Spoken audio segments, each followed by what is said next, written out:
Hi everyone, today I'm going to share with you how I successfully grow my Lisianthus from seed to sprout. So there are three things that you need to provide to Lisianthus seed to encourage the seed to germinate.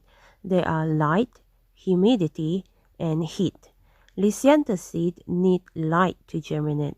That means you have to put the seed on the surface of the soil. Do not bury or cover the seed. To activate the pelleted seed, water the pelleted seed gently. I like to use a measuring spoon to water them. That way I will not accidentally wash away the tiny seed. Remember, the Lisianthus seed is very tiny, so you need to handle them with extra care. Second, humidity.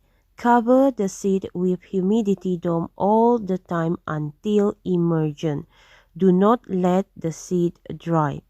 You can use a bakery plastic container like what I did with my setup, or you can wrap your container with cling wrap. Third, heat. Last year, I did an experiment with Lisianthus seed by starting the seed without heat mat. It germinated fine, but that took a long time to sprout. By providing heat during this germination period, your Lisianthus seed will germinate in about a week. Once the seedling emerge, I like to gently wash away the pelleted coating residue on my seedling.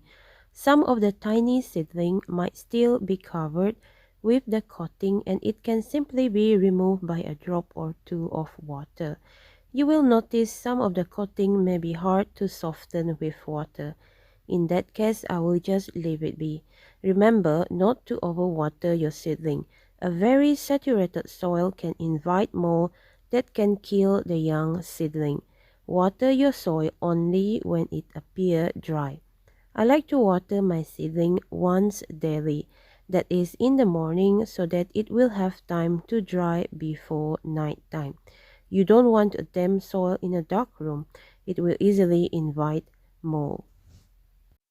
So here's my summary for a successful Lisianthus seed germination.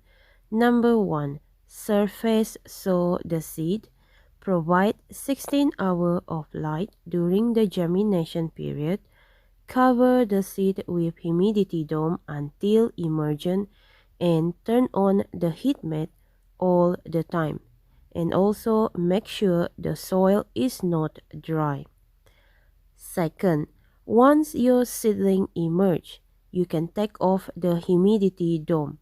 Provide 16 hours of light and turn on heat mat all the time. At this time, you have to make sure to water your seedling every day, preferably in the morning, to avoid mold growth on your soil. Number 3. Once your seedling have about 2 sets of true leaf, you can now turn off the heat mat and reduce the light exposure to about 14 hours a day. In my setup, I will gently transplant my seedling into their individual growing space when they reach about 2 sets of true leaf. From this on forward, you can stop worrying about them and you can start fertilize them and wait for spring to come. So that's my sharing for you today. I hope it will be beneficial for your garden needs.